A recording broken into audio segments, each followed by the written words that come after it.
பொதுவாகவே நாம் ஒருத்தவங்க கிட்ட ரொம்ப அட்டாச் ஆகிட்டோன்னு வச்சுக்கோங்களேன். அது நம்மளோட ஃப்ரெண்டாக இருக்கலாம், இல்லை அண்ணன் தம்பியாக இருக்கலாம், அப்பா அம்மாவாக இருக்கலாம். யாராச்சும் ஒருத்தர்கிட்ட நம்ம ரொம்ப ஃபிட்டாக இருக்கிறோம், அத்தை பெரியப்பா அவங்கக்கிட்ட ஃபிட்டாக இருக்கிறோம் அப்படின்னா, அவங்க இறந்ததுக்கப்புறமா அவங்களோட சோல், அந்த ஆத்மா நம்ம மூலமாக, அதாவது நம்மளோட உடம்புக்குள்ளே வந்து சில விஷயங்களை வந்து கன்வே பண்ணுறதுக்கு ட்ரை பண்ணுவாங்க.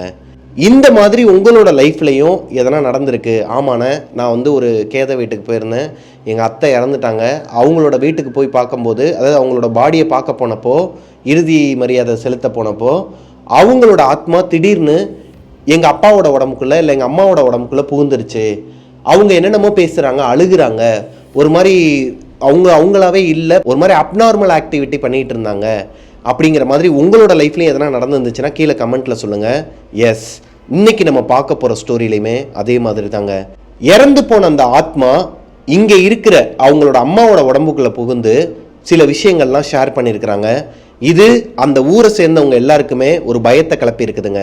இது நாள் வரைக்கும் யாருமே பார்க்காத ஒரு விஷயத்த இந்த ஊர் பார்த்துருக்குறாங்க. அது போக இந்த ஊரில் ஏகப்பட்ட மிஸ்ட்ரி இருக்குது. அது என்னென்னங்கிறத நம்ம கதைக்குள்ளே போய் டீட்டெயிலாக பார்க்கலாம். Welcome to our show Devil's kitchen.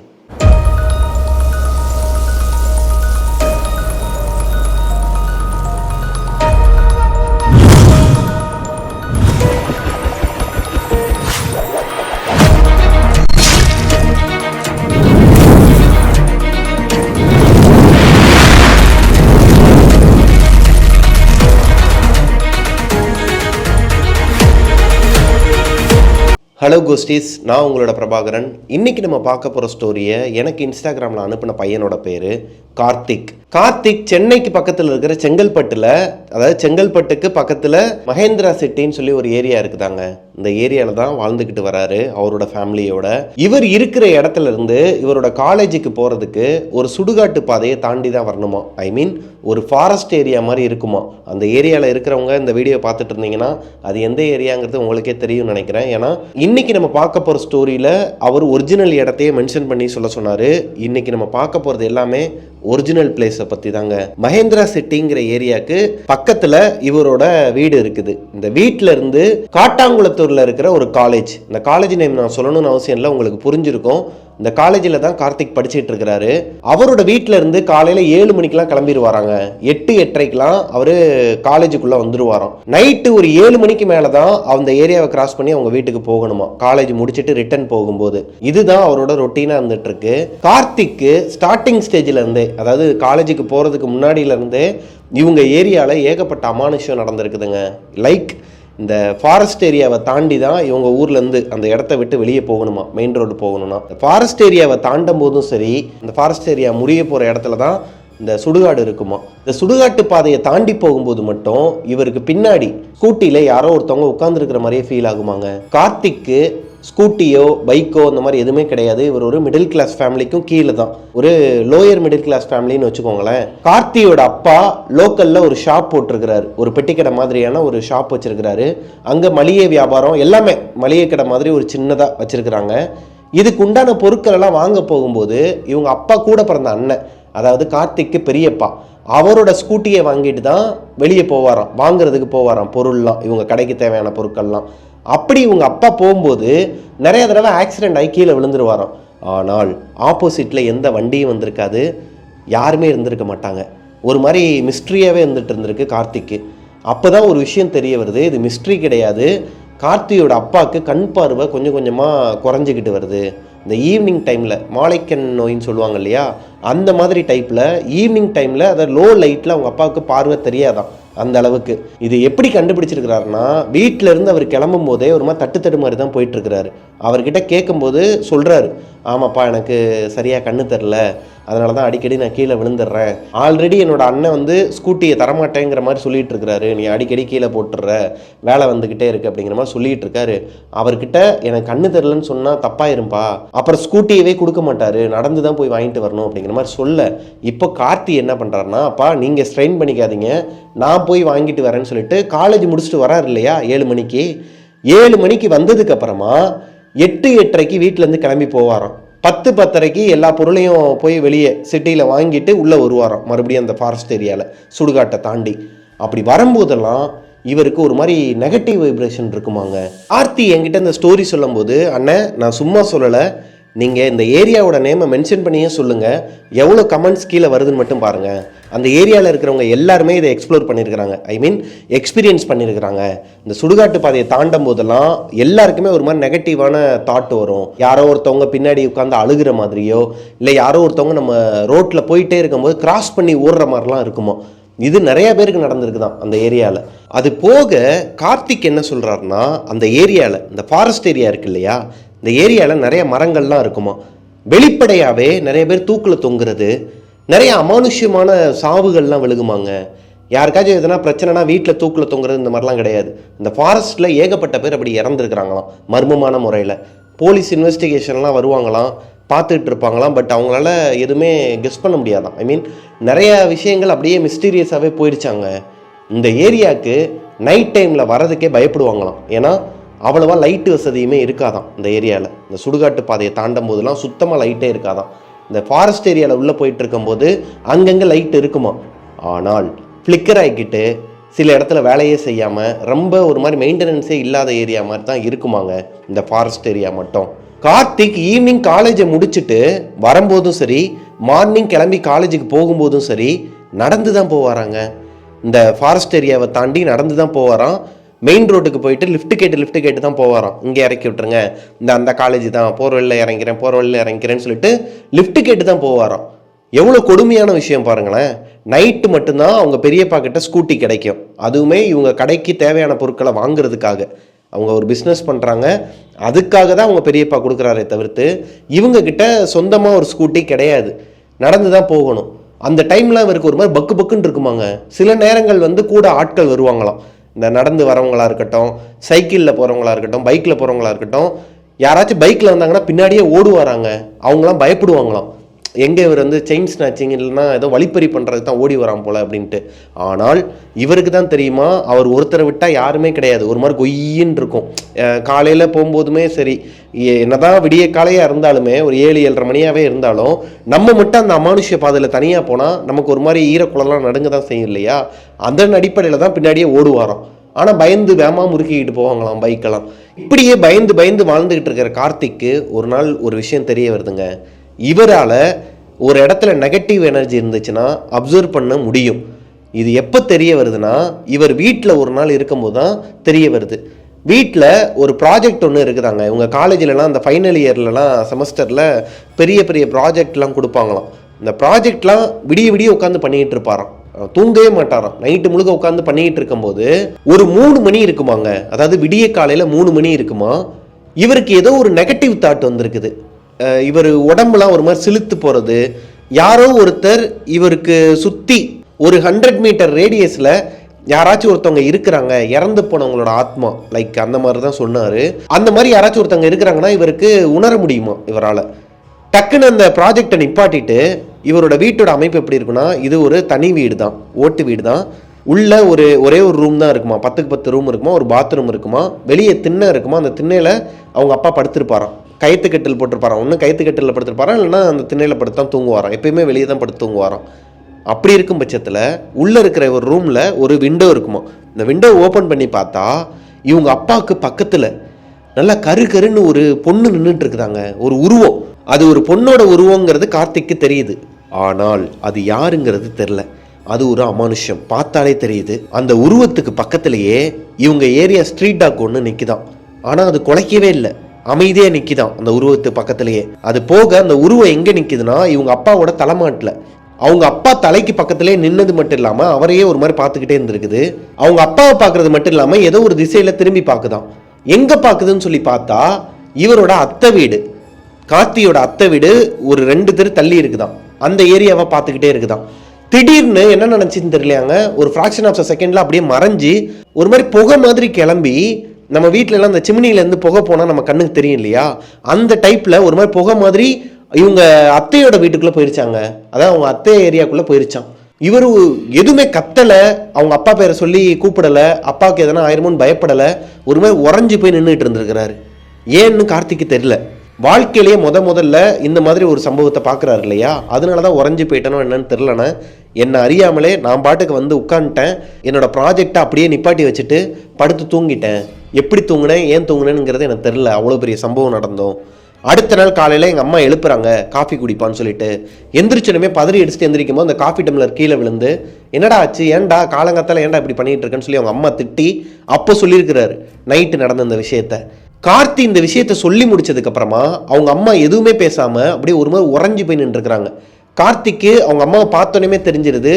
Karthi night எப்படி ஒரு மாதிரி ஃப்ரீஸ் ஆகி நின்னாரோ, அந்த உருவத்தை பார்த்துட்டு ஃப்ரீஸ் ஆகி நின்னார் இல்லையா, அதே மாதிரி அவங்க அம்மாவும் ஃப்ரீஸ் ஆகி நின்றுருக்குறாங்க. இவருக்கு ஒண்ணுமே புரியல, எதனால அவங்க அம்மா அப்படி நிக்கணும். திடீர்னு மயக்கம் போட்டு விழுந்துட்டாங்களாம்.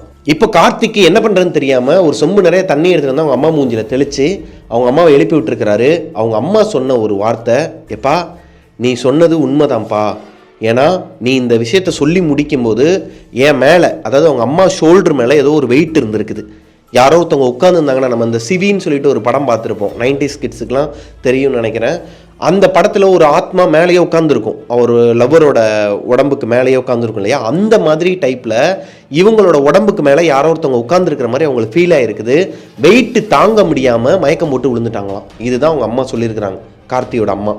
இப்போ கார்த்திக்கு எதனால் இவங்க அம்மா மேலே வந்து உட்காரணும் ஒரு ஆத்மா, எதனால் இவரோட கண்ணுக்கு தெரியணும் வெளியே வந்து யாரு, அப்போ வெளியே வந்து நின்னது யாரு, அப்போ அவங்க அப்பாவுக்கு பக்கத்தில் நின்ன ஆத்மா யாரு, இது எதுக்குமே விட தெரியாமல் இருக்கிறப்ப தான் திடீர்னு ஒரு ஒப்பாரி சத்தம் கேட்குது. இவங்க வீட்டை நோக்கி ஒருத்தவங்க ஓடி வராங்க, ஒரு பாட்டி. என்னாச்சுன்னா இவங்க அத்தை இறந்துட்டாங்க. இவங்க அத்தை இறந்தது நைட்டு 2 மணிக்கு. இவர் அந்த கருப்பு உருவத்தை பார்த்தது மிட்நைட் 3 மணிக்கு.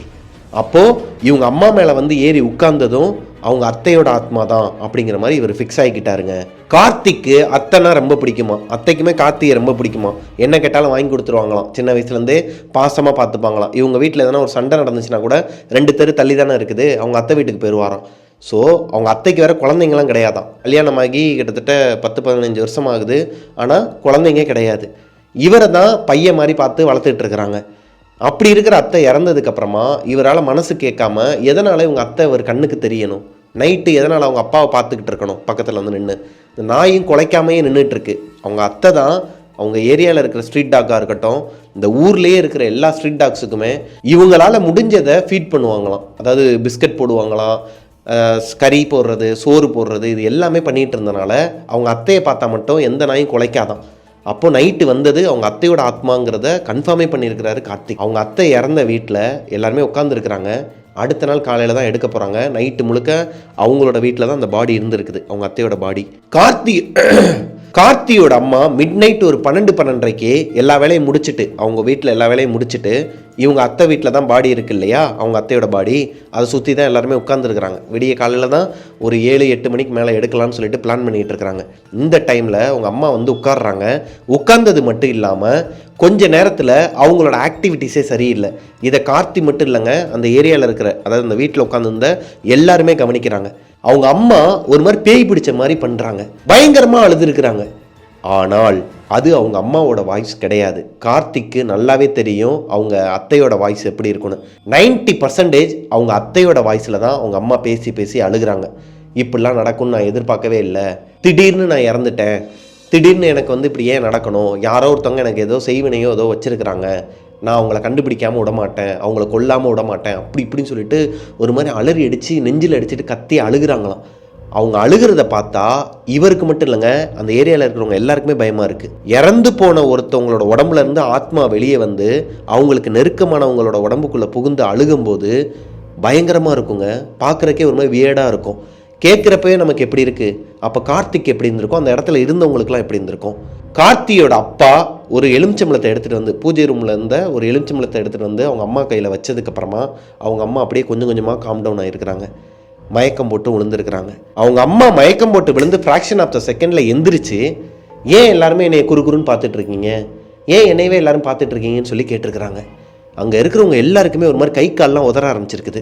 இந்த மாதிரி ஒரு சம்பவத்தை அங்கே இருக்கிறவங்க யாருமே பார்த்தது கிடையாதாங்க. இது ஒரு மாதிரி விசித்திரமாக இருந்திருக்குது எல்லாருக்குமே. இவங்க அம்மாவை கூப்பிட்டு வந்து இவங்களோட வீட்டிலேயே படுக்க வச்சு தூங்க வச்சுட்டு இவர் கார்த்தியுமே அவங்க வீட்டிலேயே இருந்துட்டாராம். நைட் அலறி அடித்து எந்திரிச்சிக்கிட்டே இருப்பாங்களாம். கார்த்தி ஒரு கட்டத்துக்கு மேலே அம்மான்னு கூப்பிடாம, அத்தை ஒன்றும் இல்லை கவலைப்படாதீங்க, ஒன்றும் ஆகாது, உங்களுக்கு இப்படி பண்ணவங்க யாருமே நல்லா இருக்க மாட்டாங்க, நீங்கள் ஒன்றும் கவலைப்படாதீங்க, நீங்கள் பேசாமல் படுத்து தூங்குங்க, நீங்கள் நிம்மதியாக தூங்குங்க, ஆத்மா சாந்தி அடையட்டும் சொல்லி கொஞ்சம் கொஞ்சமாக பேசி பேசி காம் டவுன் பண்ணியிருக்கிறாருங்க அவங்க அத்தையோட ஆத்மாவை. இந்த சம்பவம் நடந்ததுக்கு அப்புறமா கார்த்திக்கு அவரோட மைண்டில் எதனா ஒன்று தோணுமாங்க. லைக் இந்த ஃபைனல் டெஸ்டினேஷன் படம் பார்த்தீங்கன்னா உங்களுக்கு தெரிஞ்சிருக்கும். ஒரு இடத்துல ஒரு அசம்பாவிதம் நடக்க போகுதுன்னு வச்சுக்கோங்களேன், அது அவங்களுக்கு விஷுவலாக தெரியும், இல்லைனா ஒரு மாதிரி உணர்வு பூர்வமாக அவங்களால உணர முடியும். அதே மாதிரியான ஒரு விஷயம் கார்த்திக்கு இருக்குதுங்க. எதனா ஒரு தப்பு நடக்க போகுது, இந்த இடத்துல எதனா ஒரு அமானுஷம் இருக்குது அப்படிங்கிறத இவரால் உணர முடியுமா. அது ஒரு நல்ல விஷயமாவே இருந்தாலும் காலப்போக்கில் வேற எதுலையுமே இவரால் ஸ்டடீஸ்லேயோ இல்லை வேற எதனா ஒரு விஷயத்தில் கான்சென்ட்ரேட் பண்ண முடியாமல் ரொம்பவே கஷ்டப்பட்டுட்டு இருக்கிறாராம் இப்போ வரைக்குமே. இதுக்கு நடுவில் இந்த ஸ்கூட்டியில் போகும்போதும் வரும்போதும் இந்த ஃபாரஸ்ட் ஏரியாவை தாண்டி போகும்போது திடீர்னு யாரோ ஒருத்தவங்க இவரை கிராஸ் பண்ணி ஓடுன மாதிரி இருக்குமா.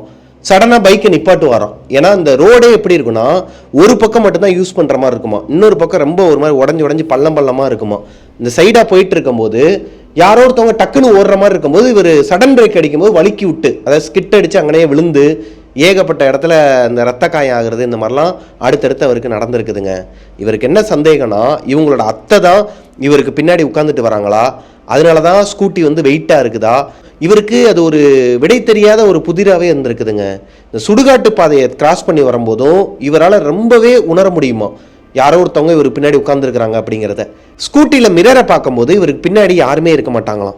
அப்போ இவருக்கு இதெல்லாம் ஒரு கற்பனையா இல்லை உண்மையாகவே யாராச்சும் இருக்காங்களாங்கிறது கேள்விக்குறியாக தாங்க இருந்திருக்குது.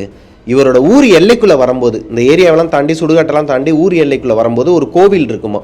இந்த கோவில் கிட்ட வரும்போது தான் இவருக்கு கொஞ்சம் ரிலாக்ஸே ஆகுமா. ஆனால் வீட்டுக்கு வந்ததுக்கு அப்புறமாவும் இவர் மேலே ஒரு ஸ்மெல் அடிக்குமாங்க.